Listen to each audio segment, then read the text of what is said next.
महाविकास आघाडीमध्ये काँग्रेसलाही जागा मिळावी अशी आमची सर्वांची इच्छा होती आणि त्या इच्छेप्रमाणे आदरणीय पवारसाहेब असतील, उद्धवजी ठाकरे साहेब असतील, या सगळ्यांनी निर्णय घेऊन श्रीमंत छत्रपती शाहू महाराजांच्या माध्यमातून एक कोल्हापुरातला विकासाचा, समतेचा आणि एक सांस्कृतिक आवाज दिल्लीमध्ये पोचवायचा एक निर्णय घेतलेला आहे आणि त्याचा निश्चितपणे फायदा कोल्हापूर म्हणून आम्हाला होणार आहे।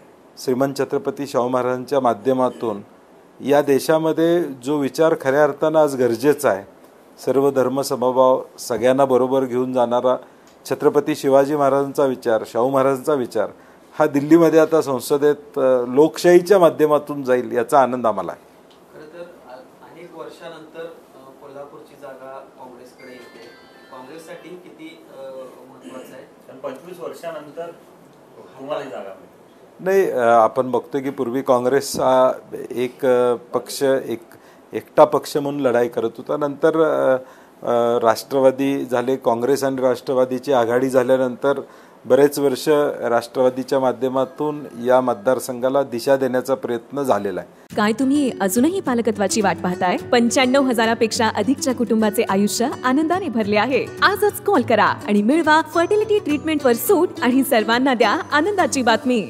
आणि आज एक विशिष्ट परिस्थिती निर्माण झाल्यानंतर काँग्रेस म्हणून आम्हा सगळ्या कार्यकर्त्यांना निश्चितपणे आनंद आहे की अगदी चंदगड बसून ते करवीरच्या शेवटच्या टोकापर्यंतल्या सगळ्या लोकांची अपेक्षा होती की बरेच वर्ष आम्हाला लोकसभेला हातावर शिक्का मारायचा असं म्हणायचे, आता बटन आलं, परंतु शिक्का मारायचा अशी मागणी होती आणि मला वाटते ते स्वप्न काँग्रेस म्हणून पूर्ण होतंय, कारण की काँग्रेसची पक्की विचारधारा असणारा वर्ग या जिल्ह्यामध्ये प्रचंड प्रमाणात आहे आणि तो काँग्रेससाठी एक आनंदाचा क्षण आहे। वंचित बहुजन आघाडीनं शाहू महाराजांच्या उमेदवारीला पाठिंबा दिलेला आहे।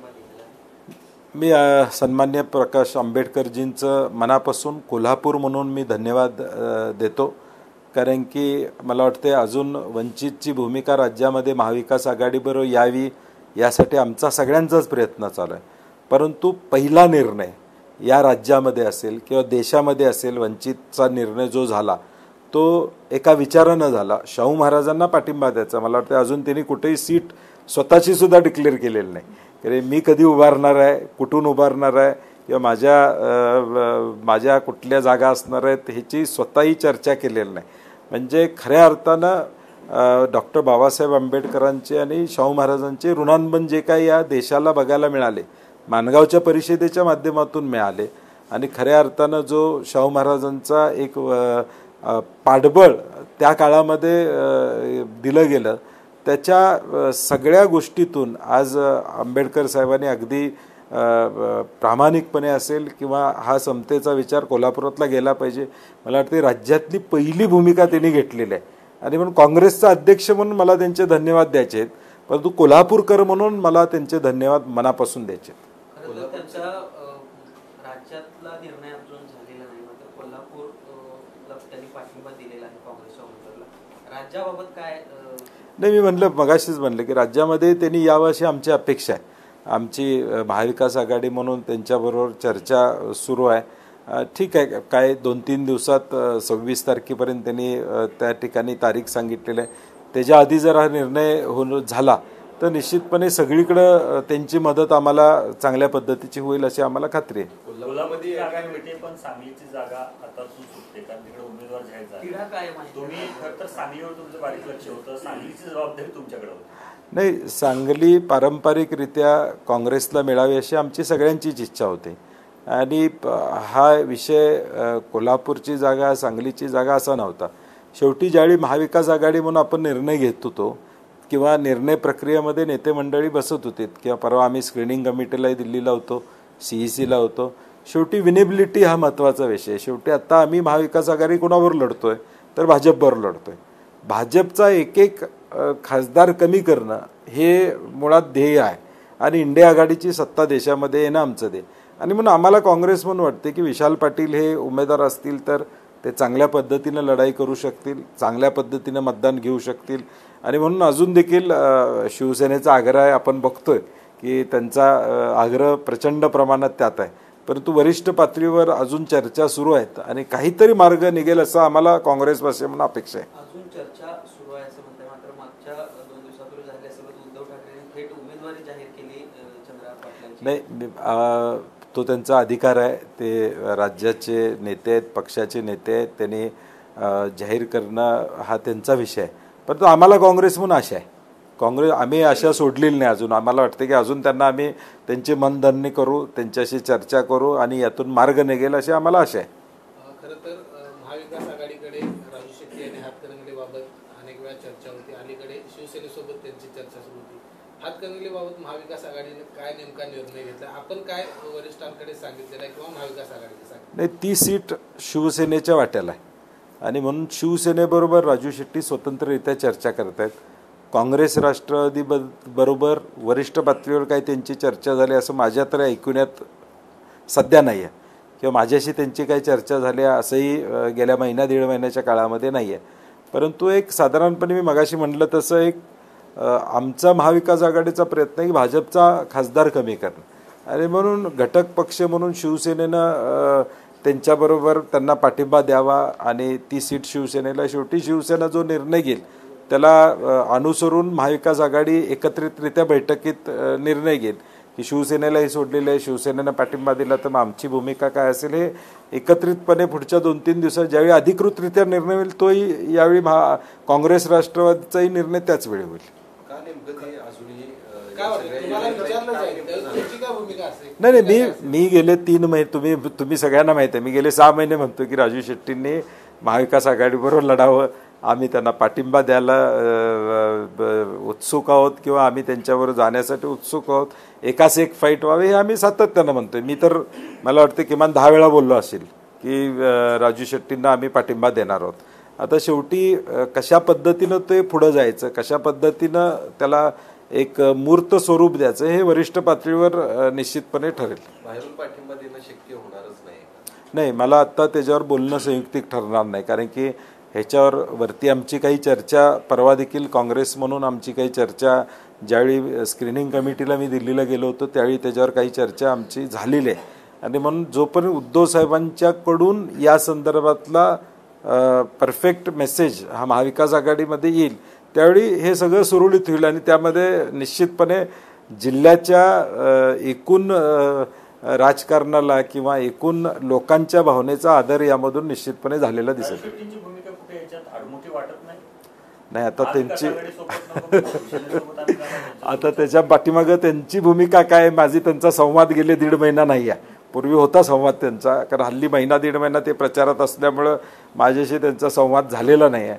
त्यामुळे नेमकं त्यांचं मत काय हे मी आज सांगणं संयुक्तिक ठरणार. त्यांच्या बाजूला सकारात्मक वातावरण असताना अशी भूमिका त्यांची कुठेतरी अडचणीत आणेल असं वाटत नाही. आज मी म्हणलं तसं आमचा एजेंडा काय आहे, आमचा एजेंडा महायुतीचा खासदारापेक्षा महाविकास आघाडीचा आणि आमच्या विचाराचे खासदार निवडून आणणं हा आमचा प्रामाणिक एजेंडा आहे. आता ते मोदींच्या विरुद्ध भाजपच्या विरुद्ध ताकदीनं लढत आहेत. शेतकऱ्यांचे प्रश्न या केंद्र शासनामध्ये शेतकऱ्यांवर अन्याय झालेला आहे, MSP संदर्भात असेल, ज्यावेळीमध्ये शेतकऱ्यांचा कायदा करण्यात आला त्यावेळी देशातल्या जवळजवळ 100च्या वर संघटनांनी मिळून राजू शेट्टींनी मिळून केंद्र सरकारच्या विरुद्ध एक आघाडी उघडली होती आणि म्हणून केंद्राची शेतकरी विरोधी धोरणं ही त्यांना मान्य नाही आहेत आणि म्हणून ते आमच्याबरोबर आहेत की बाबा शेतकऱ्यांचे प्रश्न सुटलेले नाहीत आणि म्हणून मला वाटतं आडमुठं वगैरे म्हणता येणार नाही, परंतु यातनं योग्य मार्ग काढून ते खासदार कशा पद्धतीनं होतील आणि शेतकऱ्याचा आवाज संसदेत कसा पोहोचेल हा आमचा प्रयत्न असेल. आता आपण बघतोय काँग्रेसच्या काही जागा आम्ही पहिल्या टप्प्यातल्या काही जागा होत्या, 3ऱ्या टप्प्यातल्या देखील काही जागा होत्या, प्रणितीताई असतील, श्रीमंत छत्रपती शाहू महाराज असतील, हे जाहीर केलेले आहेत. आता ह्या 2-3 दिवसात शेवटी सगळ्या तिन्ही पक्षाची चर्चा होत असताना वंचितची चर्चा हे थोडा वेळ लागला तरी आता शेवटी हळूहळू एक टप्पे पूर्ण होतील. पश्चिम महाराष्ट्र हा राष्ट्रवादी किंवा काँग्रेसचा बालेकिल्ला अशा प्रकारचे चित्र होतं. आता उमेदवारी ज्या पद्धतीने दिल्या जात आहे त्यानुसार काही चित्र बदलेल असं वाटतं तुम्हाला? नाही, 100% बदलेल. काँग्रेस राष्ट्रवादीचा आणि शिवसेनेचा बालेकिल्ला म्हणूनच आता या पुढच्या निवडणुकीमध्ये पश्चिम महाराष्ट्राचा मतदार आपल्याला मतदान केलेलं दिसेल. मतदारसंघात रवींद्र धंगेकरांना सर्वसामान्य चेहरा दिलेला आहे. त्यांचेच मित्र वसंत मोरे लोकसभा निवडणूक लढवण्यावर ठाम आहे. नाही, वसंत मोरेंचा आमच्याशी संपर्क झाला होता महाविकास आघाडीहून, माझंही त्यांच्याशी बोलणं झालं होतं. पण तो शेवटी या सगळ्या पार्श्वभूमीवर सगळ्या गोष्टीचा सारांश विचार करताना काँग्रेसमध्ये देखील अनेक इच्छुक आमचे होते आणि म्हणून काँग्रेसमधनंच आता आमदारकी लढवून त्यांनी एक ताकद आपली दाखवलेली आहे. कसब्याची सीट कधी येणार नव्हती, ती निवडून आणण्याचं काम सगळ्यांच्या मदतीनं त्यांनी एक केलेलं आणि आमदार झाल्यानंतर त्यांचं जे काय एकूण मतदारसंघामध्ये पुणे शहरातल्या प्रश्नांमध्ये, सामान्य माणसांच्या अडचणीमध्ये, अगदी पुण्याच्या वाहतुकीचा प्रश्न असेल, पुणे महापालिकेतल्या वेगवेगळ्या निधीच्या चुकीच्या वापराबद्दलचा विषय असेल, हे सामान्यांचं प्रश्न घेऊन जाणारा उमेदवार म्हणून आता धनगेकरांची ओळख झालेला आहे. आणि म्हणून मला वाटतं धनगेकर महाविकास आघाडीचे उमेदवार आहेतच, परंतु पुणेकरांचे उमेदवार आहेत अशी धारणा आता निर्माण झालेली आहे. काही दिवसांपूर्वी आपण असं म्हटलं होतं की शाहू महाराजांना खरं तर शाहू महाराजांच्या जर आदर असेल तर बिनविरोध करून ही निवडणूक पुढे न्यावी. तो झाला जुना झाला विषय. फडणवीसांनी आज असं म्हटलं की फडणवीसांनी असं म्हटलं की उदयनराजेंना मग सतेज पाटील बिनविरोध करणार आहेत का असं त्यांनी सांगावं. अजून जाहीर तरी होऊ दे तिकीट. अजून ते 2-3 दिवस दिल्लीत आहेत, त्यांना भेट मिळत नाही अशा तुमच्याकडून बातम्या येत आहेत. आज ते नाही ठीक आहे. आता तो राजकीय एक स्टेटमेंटचं जे एक वातावरण असतं की पुढून काहीतरी आल्यावर आम्हाला काहीतरी स्टेटमेंट करणं अभिप्रेत असतं आणि मग त्यावेळी ज्या काही गोष्टी समोर आल्या त्यावेळी आम्ही म्हणतो जर आदर असेल तर त्या ठिकाणी बिनविरोध करावा असं आम्ही मागणी होणं चुकीचं आहे असं मला काय वाटत नाही. परंतु आता उदयनराजेंच्या बाबतीत तिथं अजून काही निर्णय झाला आहे का, अजून त्यांना भेट मिळालेली नाही असं टीव्हीवर दाखवलं जातंय. त्यामुळे आता किती आदर आहे तो आम्हाला दिसून आलेला आहे. छत्रपतींना घरात जाऊन उमेदवारी दिली जाते 3 पक्षाकडून आणि एका छत्रपतींना पक्षाची उमेदवारी मिळवण्यासाठी 3 दिवस दिल्लीवारी करायला. दिल्लीवारी करून भेट झाली का नाही मला माहित नाही अजून. सोशल मीडियात असे नाही म्हणजे मी माझा म्हणण्याचा उद्देश तोच आहे की आज त्यांना उमेदवारीसाठी काय करावं लागतं हे आपण बघतोय आणि म्हणून सन्मान जो काय आहे जो गादीचा आहे तो सन्मान कोण करतंय हे लोकांनाही कळतंय. इतिहासाची जपणूक कोण करते, छत्रपती शिवाजी महाराजांचा खरा विचार राजकीयदृष्ट्या देखील लोकांच्या पुढे घेऊन जाण्याचा प्रयत्न कोण करते ते लोकांना लक्षात आलेलं आहे. आज गेले 2-3 दिवस झाला आपण तुमच्या माध्यमातून बघतोय भेट मिळत नाही, भेट कधी होणार माहीत नाही, तिकिटासाठी धावपळ. म्हणजे ज्यावेळी गरज होती, ज्यावेळी मागच्या काळामध्ये ज्यावेळी भाजपला उदयनराजेंची गरज होती त्यावेळी मात्र अगदी घरात येऊन त्यांचा सन्मान करण्यात आला. आता गरज आहे का नाही किंवा कसंही करता येईल अशा पद्धतीची काय भावना त्यांच्यात आहे का? कारण की आज ज्या पद्धतीचं सगळं वातावरण त्यांच्या बाबतीतलं होतंय हे मला वाटतंय दुर्दैवी आहे. 26 तारखेपर्यंत आंबेडकरांनी आता अल्टिमेटम दिली. 26 तारखेपर्यंत आम्ही वाट बघू, त्यानंतर आम्ही आमची मग अशी मी सांगितलं 26 तारखेच्या आत काहीतरी निर्णय होईल आमचाही. 7 जागा ज्या काँग्रेसच्या आहेत त्यांना आमची मदत जी आहे ती होणार आहे. नाही आज शेवटी महाविकास आघाडी म्हणून काँग्रेस पक्ष लढतोय. हे पत्र खरगे साहेबांना लिहिलेलं आहे. खरगे साहेब, आदरणीय पवार साहेब, उद्धवजी या संदर्भातला निर्णय घेतील. त्याची आमची चर्चा झालेली आहे, परंतु मी बोलणं संयुक्तिक ठरणार नाही. परंतु 26 तारखेच्या त्यांनी जो दिलेला आहे की 26 आणि बरोबर आहे, कारण की शेवटी आता पहिल्या टप्प्यातले फॉर्म भरायची मुदत 27 तारखेपर्यंत आहे आणि त्यामुळे अपेक्षितच आहे की तो निर्णय लवकर व्हावा आणि आम्हाला वाटते की 2-3 दिवसात तो निर्णय होईल. 2014च्या दरम्यान आणि त्याच्या अगोदर अण्णा हजारेंनी काँग्रेस विरोधात आणि भ्रष्ट सरकार विरोधात, त्यांचं म्हणणं आहे भ्रष्ट सरकार विरोधात दिल्लीमध्ये आणि संपूर्ण देशामध्ये आंदोलन केलं होतं. त्यानंतर भाजप सरकार आलं. 10 वर्ष भाजप सरकारची झालेली आहेत. अण्णा हजारे कुठंच दिसत नाही. तुम्हाला वाटते भारतीय जनता पार्टीचे सरकार त्यांना हवं असणारं त्यांनी सरकार दिलेलं आहे. दुसरं त्याला हे करून एक स्टेटमेंट त्यांनी आज दिलेलं आहे की जर अरविंद दोषी असेल तर त्याला शिक्षा झाली. मला वाटते असे अजून स्टेटमेंट्स त्यांनी देणं अपेक्षित आहे. अनेक जणांच्या बाबतीत दिले तर ते संयुक्तिक राहील. पैशाची मस्ती देखील आली आहे असं देखील त्यांनी म्हटलं. नाही मला वाटतं आज आता हे बोलण्यात मग अनेक विषय आहेत की अनेकदा त्यांचा आदर ठेवून अनेकांनी सांगितलेलं आहे की अनेक विषयामध्ये त्यांनी लक्ष घालणं अभिप्रेत होतं जे 10 वर्षामध्ये त्यांनी घातलेलं नाही आहे. मला वाटते सगळ्याच विषयात ते बोलले तर महाराष्ट्राला एक सच्चा म्हणून त्यांची जी काय एक इमेज आहे ती सार्थक ठरेल. म्हणजे राहुल गांधींनी इंडिया आघाडीनं हे जी मुवमेंट चालवलेली आहे मोदी हटाव, तर या मुवमेंटमध्ये सुद्धा ते अग्रभागी असावे असं अपेक्षित आहे? नाही, आम्हाला अपेक्षित तो नाही आहे. ते नाही, आम्हाला अपेक्षित तो नाही. सत्याची बाजू घेत असताना सत्याची बाजू सगळीकडे घेतली पाहिजे. एकच ठिकाणी सत्याची बाजू किंवा असत्याचा विषय मांडणं संयुक्तिक नाही असं माझं प्रामुख्यानं म्हणणं आहे. आणि निवडणुकीच्या तोंडावर अरविंद केजरीवालना अटक करणं मला वाटते देशातल्या लोकशाहीचा हा खून आहे, की मुख्यमंत्र्याला सुद्धा आम्ही आत टाकतो. म्हणजे फिअर सायकोसिस देशामध्ये निर्माण करणं, की मुख्यमंत्री सुद्धा आत जाऊ शकतात, तर सामान्य माणसं काय आहेत. आणि म्हणून सामान्य माणसांना गृहीत धरून जे लोकशाहीचा गैरवापर चाललेला आहे त्याला जनता उत्तर देईल. कोल्हापूरमध्ये शाहू महाराजांची उमेदवारी निश्चित झाल्यानंतर सोशल मीडियामध्ये अशी टॅगलाईन होते की मान गादीला पण मत मोदीला, अशा पद्धतीची टॅगलाईन. नाही, तसं काही होणार नाही. कारण की शेवटी कोल्हापूरच्या मातीतला हा विषय, कोल्हापुरातल्या लोकांना काय पाहिजे हे माहीत आहे. आणि देशात काय चाललंय त्यापेक्षा कोल्हापुरात वेगळं चालतं नेहमी. त्यामुळे त्याचा काय आमच्याकडं परिणाम, मग अनेक परिणाम झाले असते वेगवेगळ्या विषयात. त्यामुळे कोल्हापूर बाणा वेगळा आहे, कोल्हापूरच्या मातीचा धर्म वेगळा आहे, कोल्हापूरच्या मातीची संस्कृती वेगळी आहे. दिल्लीला या ठिकाणी लढाई करायची तयारी असणारा हा कोल्हापूरचा बाणा आहे. त्यामुळं वरून कोणतरी सांगते आणि मग कोल्हापूरकर फरफडत जातील अशी परिस्थिती नाही आहे. कोल्हापूरकरांची स्वतःची एक अस्मिता आहे, कोल्हापूरकरांचं स्वतःचं एक मत असतं की मी काय केलं पाहिजे, आणि ते मत शाहू महाराजांच्या बाजूनच असणार हे मी खात्रीला एक सांगतो.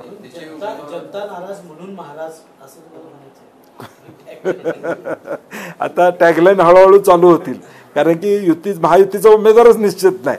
आम्हाला बोलायचं कोणावर हा प्रश्न आहे. त्यामुळे आम्ही काय बोलणार आता. जिथं विरोधी उमेदवार ठरवायला एवढा वेळ लागतोय तिथं निवडणुकीचा विषय लांब आहे. आणि म्हणून महायुतीचा उमेदवारच ठरत नसेल तर आता बोलायचं. त्यापेक्षा आम्ही जे चांगलं करणार आहोत शाहू महाराजांच्या माध्यमातून कोल्हापूरची दिशा काय असेल भविष्यकाळात ते आमच्या दृष्टीनं महत्त्वाचं आहे. बेरोजगारीचा प्रश्न असेल किंवा इतर प्रश्न असतील, पंचगंगा प्रदूषणाचा प्रश्न महाराजांनी काल मांडलेला आहे. आणि म्हणून या सगळ्या विषयाला गती देणं हा आमचा आग्रक्रम असेल. अजूनही उमेदवारी जाहीर झालेली आहे. इतका वेळ जो आहे तो कोल्हापूर असू दे किंवा हातकणंगले याचा अजूनही तिढा मिटला. महायुतीत जास्त भांडणं आहेत हे आपल्याला यातून स्पष्ट दिसते.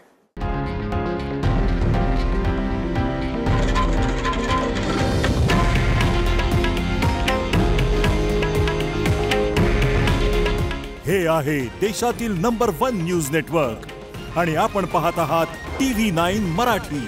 काळजी तुमची, हित महाराष्ट्राचं.